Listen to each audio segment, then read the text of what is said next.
Hi, hello, and welcome to LX2 Codependency Coaching. I am Stella. I wasn't sure if I was going to record today because I am traveling, but I got to my destination and I had some time, so I thought I might share some thoughts. I am in Denver, Colorado. I have spent a lot of years of my life going back and forth from New Mexico to Colorado, and it's interesting when I think about it, because this is never where I wanted to be in a permanent way. I came here for summers when I was a child. My grandmother lived here, and my mom's family lived here, and so I would come here often. And then I came here for college, and I think I shared with you guys I was asked not to return. And then I came here when I was pregnant with my daughter. And so I was thinking about that drive when I had moved here for my convalescence, because I was thinking about that version of me, right? Like this 20-year-old young woman in, I think it was probably like April or May. I wasn't due until October. And my daughter just turned 32 earlier this week. And I was thinking about that drive, right? I was thinking about that version of me. I was thinking about being a 20-year-old woman who, was pregnant out of wedlock and had no clue what she was going to do with her life.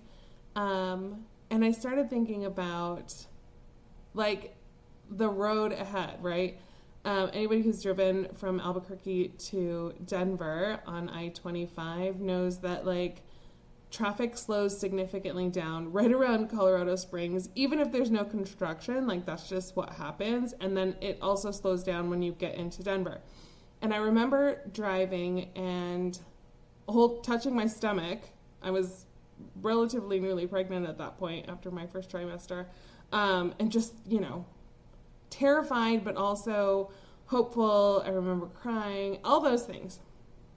And so as I was thinking about the podcast for today, this idea of proud of myself came into my awareness, right? And I was thinking about this idea of how many of us struggle to be proud of ourselves, either our current selves or a past version of us. And when I work with clients often, especially when they are struggling with their self-talk and struggling with feeling good about themselves, I often kind of have them go back to a past version of themselves, really thinking about what that 14-year-old you or that 8-year-old you or that 22-year-old you was going through at the time. And a lot of times we can look back at that version of us with a lot of judgment, right? I can look back at the 20-year-old version of me who was pregnant out of wedlock, who had dropped out of college or was asked not to return, who had no prospects of, what my life was supposed to look like. And I can be really judgmental about her. I used to be. But more recently, I have, and probably for the last several years, right? I've been so proud of that version of me. Really proud of the version of me who got through those really scary nights and those really lonely days. I used to work the overnight shift. I had actually worked, I worked at Village Inn as a hostess. But I had worked there when I had gone to Regis. It was actually across the street. It was across the street and kind of down the block a little bit. And I had worked there as the hostess when I was in college, and then I worked there when I was pregnant with my daughter, which is why she had her days and her nights confused for at least a month after she was born. But I remember just trying to figure it out, right? It was very much in this horrible polyester outfit with puffy sleeves and all the things, and it was the maternity version, so that was even more unflattering.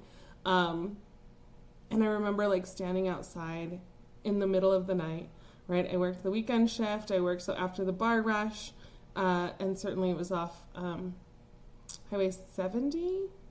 Anyway, there was all kinds of people, all walks of life, all night long. And I was thinking about her, right? How she didn't know any better and really tried to do her best to get through that pregnancy, trying to figure out, like, from one step to the next, what was going to happen. And I know that there are so many people out there trying to figure out, I don't know what the next step is. I don't know how I'm going to get there. I don't know what I'm supposed to do. I don't know who I'm supposed to be after this really scary, terrible, awful thing, or this new windfall of, like, opportunity. I don't know what I'm supposed to do, right? And I think about people who have had different opportunities or situations drop into their life, and then how do they figure it out, right? How do they move forward? And then this idea of, like, proud of you. So let me back up, or move forward, I guess, from that version of me. It wasn't until Luna my daughter was in middle school, maybe starting high school. And I was also starting my counseling program, my master's in counseling at UNM. And I was, as we take classes and learn theories and kind of figure out all the things, I was starting to evolve in my parenting and starting to evolve in how I saw myself and how I saw, the prospect ahead of me, but also how I saw myself as a parent. And so I remember one day I was talking to my daughter and I said something about being really proud of her, and she balked and then she rolled her eyes and she was like, okay, because I hadn't said it. I hadn't said it very often, and I definitely hadn't said it with intention. And we had a rough few years, right? From 12 to about 15, 16 was rough. And I was really frustrated a lot of the time. And so I hadn't said it. I hadn't said that I was proud of her. And so after that, when I had said it that time and she rolled her eyes at me and she was like, okay, whatever, they would make fun of me, her and her two best friends, because I would be like, proud of you guys, make good choices, when they left. And they were like, okay, whatever, Stella. But I remember with intention saying it, and kind of like, I trust you, I'm proud of you, is another way of saying I love you. And really letting your partner and your children and your friends and whomever know that you are proud of who they are and how they're behaving, or how they're getting through, right? Because it isn't always a positive thing that they're doing the best they can. Obviously, they're doing the best they can, but, they're not always, like, doing great and amazing things. Sometimes they're just getting through. And it really does impact another person when you say, I'm proud of you, right? But it's also impactful to yourself when you can say, I'm proud of who I am, or the choices I made, or the way that I got through that, right? I remember that version of me. I was 35 when Luna was 15, and I was really proud to have gotten into a graduate program. I was still working full time and really figuring it out, how to get to where I needed to be. And so it's interesting when we think about how we figure out what we are doing and how we're doing it, right? So that's just something I wanted to share with you guys.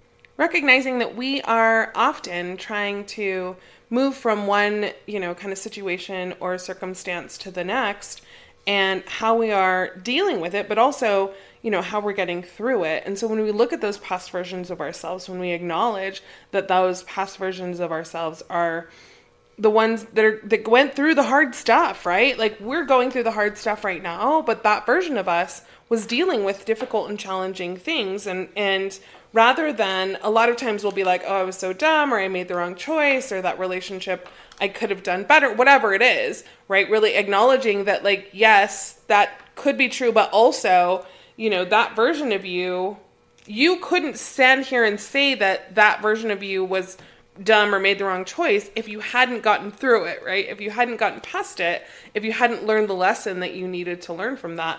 And in doing so, then you can start to recognize, okay, I'm actually proud of that version of me that went through those hard things.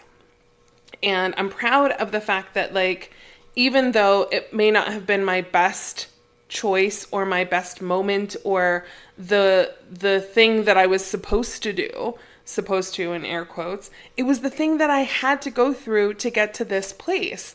And so I want to acknowledge that, like, sometimes we don't recognize that those past versions of us are doing us a favor by having to deal with those difficult, challenging things.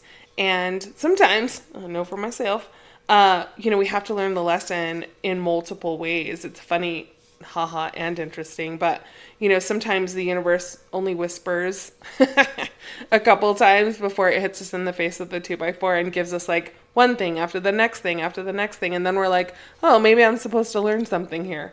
But I do recognize that, like, when we take the time to give ourselves permission to sit in the sadness, all the emotions, and then also the pride, and really recognize, okay, it might not have been my finest moment, but I'm so grateful for the version of me that was able to get through those really hard things. And I'm so proud of the things that I learned along the way, even if those lessons were hard fought and more challenging than I would have liked for that version of me, right?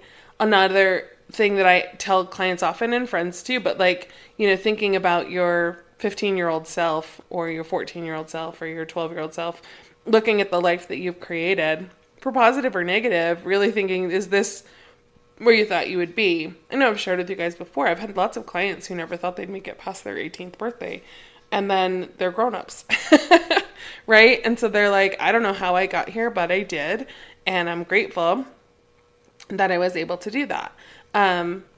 But again, if you could implement pride and implement this idea of looking at those past versions of you with admiration, right? With really acknowledging that, like, they got you through the difficult things. As I drove into town and, kind of turned on whatever street to get to where my daughter's house is, I was thinking about that. I was thinking about that version of me that drove to Denver and then on to Westminster. And, I was so scared and I was so, like, overwhelmed. But I also was determined to do the best I could with the skills and tools that I had. I spent a lot of time by myself, but I also spent really good time with a cousin that I have that lives here. And we would go to the movies and we would go hiking. And I was telling my daughter the only time I went to, like, the gym, which I'm not a gym human, was when I was pregnant. There was a gym that was close to the place that I lived, and my cousin and I would go to classes at the gym, use the sauna or whatever. It's so interesting, the things you think about, right? But I'm proud of that version of me that laid the foundation to be able to get to the next step. And, now my daughter is a grown-up and has a house and, in the place that she wants to be, right? She was actually born in Colorado. And so it's funny that this is where she wants to be and this is where she lives. I'm really proud of her. She said to me once, I think it was before my trip, maybe it was after, but she said, I'm proud of you, but I'm also proud to know you. And I think that's also a helpful statement when you think about those people that we have in our lives that not just are people that we care about, but people that influence and are there for us, that are, supportive and consistent and show up. Because that's a challenging thing to do for some people, apparently. Sometimes people are there for the good times, and I've talked about, all weather friends. But sometimes people are just there in the moments that they need to be to get you to the next place. I've come to be accepting of, and, I talk about it in the friendship podcast, that sometimes people just show up in a season or show up, to get you through. They're almost that catalyst that moves you to the next part or the next place. And I'm grateful. I'm grateful for those people, whether it's, we would have lunch together during, doing work, or had a group of people that we went to happy hour during graduate school. I've had people with me on my travels. And then I've been with people while they're going through their difficult things, and I'm grateful, right? I'm also proud of those friendships and those bonds and those people who can get through those difficult things with us. And we look back and we go, wow, how did we do that? We did it together. And sometimes they fall away. Sometimes they don't come on the next part of the journey with us, and that's okay. But using that idea of like pride, not from an ego place, but from a, acknowledgement of how far you've come and what you've been able to accomplish. I think that is a really helpful way of looking at things, and being able to appreciate your choices and your behaviors and your, all the things that you've been able to do. In a long amount of time, in a short amount of time, in the amount of time you're given to go through those challenging things. But also, I talk about climbing mountains often. And part of that is really acknowledging that, like, I love a challenge. I love to be able to see something difficult and go for it, right? Now that I'm at the second year of rebuilding my business, it's really funny. I'm doing my taxes. I know I'm doing them late. I'm having someone do them, but, from 2024 to 2025, I've built it back. I've built it back bigger and stronger than it was when I left in 22. And part of that is, like I said, there's work to do. Obviously, this time in our history is a little more challenging, and I've got a lot of clients who've got anxiety and stress as we sit in a government shutdown, trying to figure out, like, I've got lots of friends who work for the government or have partners and spouses who work for the government. And they're trying to figure it out. They're trying to recognize, like, what is it that we need to do to plan and move forward. And I acknowledge that, like, that's not easy to do, right? A lot of times there are changes that are suddenly foisted upon us, and then we have to figure out from one step to the next, how do we get there? And part of it is that we have to look back and acknowledge how we got here, right? For good or bad, we participated in the journey. And so now we get to choose how we move forward. And part of that is to acknowledge the version of us that went through the really terrible, hard things and be proud of them. Just have a little bit of pride and acknowledge that they were able to get through those moments where they thought they couldn't, or they could not imagine or fathom what the next choice was. I'm so grateful to learn people's stories and then to be able to go, hey, this is what I heard you say. Can you acknowledge that, like, this is how you got through? So I wanted to do a short podcast. We'll see how it turns out.